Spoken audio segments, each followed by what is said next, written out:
Hey there, Melheads Flying V here, and today I'm going to review the Sony PlayStation. The Sony PlayStation was Sony's first home video game console released in 1995, at least in North America. The console went on to sell 102.49 million units worldwide, making it the second most successful home video game console ever produced. The console has about 1,000 something games on it, and has a variety of accessories.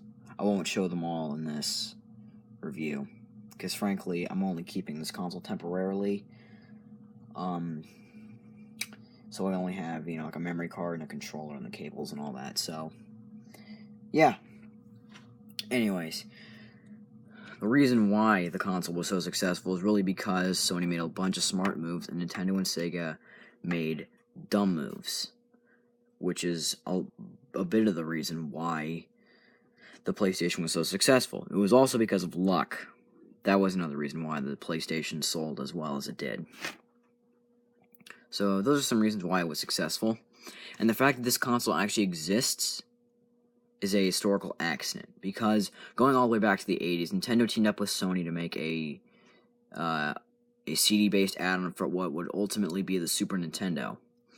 However, in about 1992, around the same time the Sega CD was out, Nintendo axed the add-on, which they were going to call it the Nintendo PlayStation, but of course Sony was angry at Nintendo for axing the project, so they backed the Sega CD. For the time it was relevant, in heavy quotation marks, relevant. And that's when they looked at the Nintendo PlayStation and they were like, you know what, let's just make it our own machine. And they did, and it sold like hotcakes. So, yeah, that's the history of the console. The console ceased production in 2005, not long before the Xbox 360 came out, and they ceased game production in March of 2006, 8 months before the Wii and PS3 came out. I know, right? It's weird, but it's cool at the same time. So that's just all, that's all like the history and the economics of it. Now let me just show you all the features. Of course, you got your power button here, your reset button here, your open button, which opens up the lid here. I also have 2 games alongside me right now. I have NHL 2000 and NHL Face-Off 99. Okay. Of course, to play a game, you simply, take a disc, like NHL 2000, simply just put it on the spindle there, you close the lid, and then you press power, and then the game would read, and you would play. So, that's cool. The PS1 will also play music CDs if you still have any, although I don't know why you'd want to play music CDs, because you can play music through iTunes, SoundCloud, and even off a CD player you may already own. So that feature's kind of pointless, but it's there. Of course, you have your controller ports and your memory card slots. I'll get into more on these in a little bit here. On the back here, you have the slot for the parallel port. I'm not actually going to take the cover off because the little thing here broke. But I found a way to like mentally insert it in there so that it still looks like it's in there. You have your serial port, which I don't know what use it has. You have the AV multi-out port, and then your port for the power cable. Now the thing with the parallel port is, there were ways you could use Game Shark on the PS1, but however, Sony tried to block it out on every model of the PS1. So, yeah, if you want to use Game Shark on this thing, although I don't know why you'd want to, you have to modify it just to use that, okay?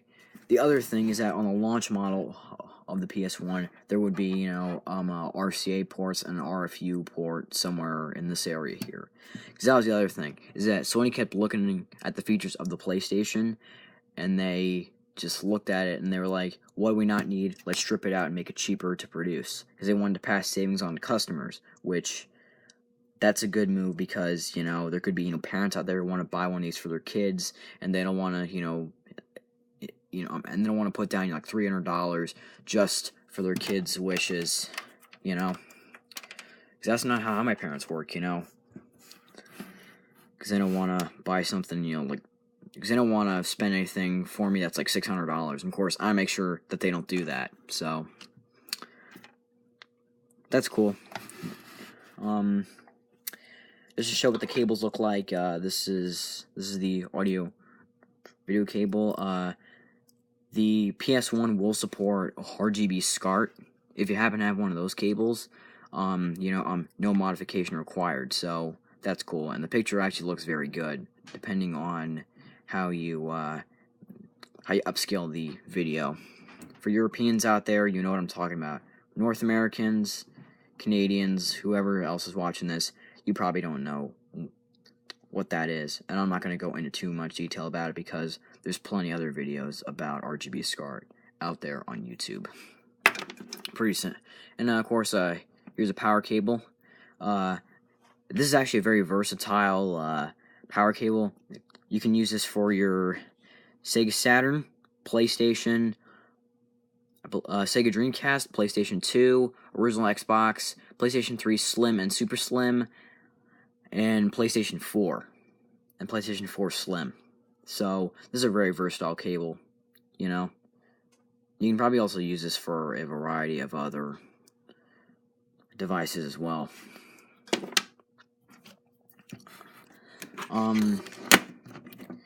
Here's the controller. This is the original PS1 controller before they put in the, you know, DualShock functionality, and the Rumble is the same as DualShock functionality, but it was before they put in thumbsticks, which I honestly think, without the thumbsticks, it actually makes the controller much more comfortable, you know, because of these big handles, you know. You got your square, triangle, circle, and X buttons, your R triggers, and your L triggers, your select and start button, and your D-pad. Nothing else on the back, none of that. I believe I did a disassembly video on this controller, and I actually cleaned it, and it looks so much better now, so that's cool. Of course, here's a connector, the controllers plug in there like that. Here's a memory card, which just goes in there like that. It'll take 2 memory cards. Natively, the PS1 will take 2 controllers. You can get a multi-tap to use 4 controllers. If you have, you know, a big family or something, you can do that. Okay. So, yeah. However,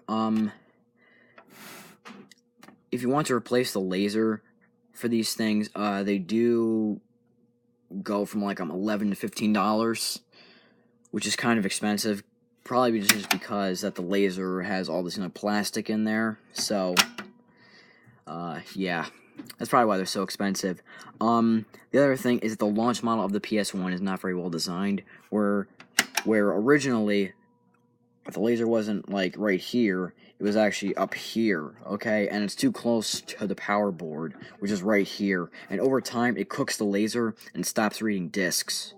So that's something you should take into account, which is why, if you want a PS1 and you want to use it, buy one of the models like this. I have the 7501 model, so that's cool. Now you might ask, well, before I go here, you might ask, is it worth owning in 2017? No. Because frankly, there's a variety of other ways to play original PlayStation games, or PS1 games, depending on what you want to call it, or PSX, or PS. You can play PS1 games on the PlayStation 2, every model of the PlayStation 2 supports PS1 games, and you can also play PS1 games on any model of the PS3, okay?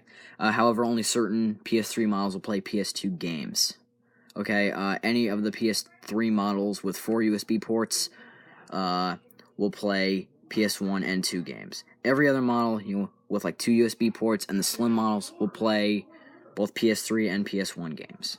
So, yeah.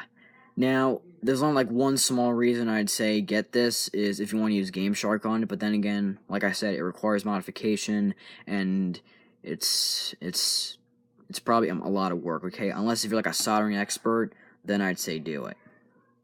So, there you have it, guys. That is my review of the PlayStation. However,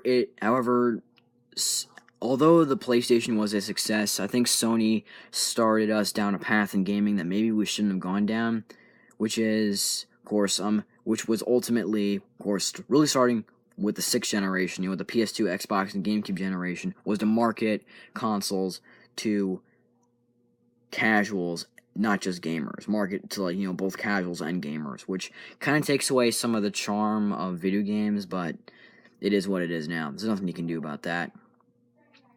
I wouldn't necessarily call that bad, because frankly, you don't have to go out and, spend extra money on, streaming boxes and all that, you get everything on, the one machine.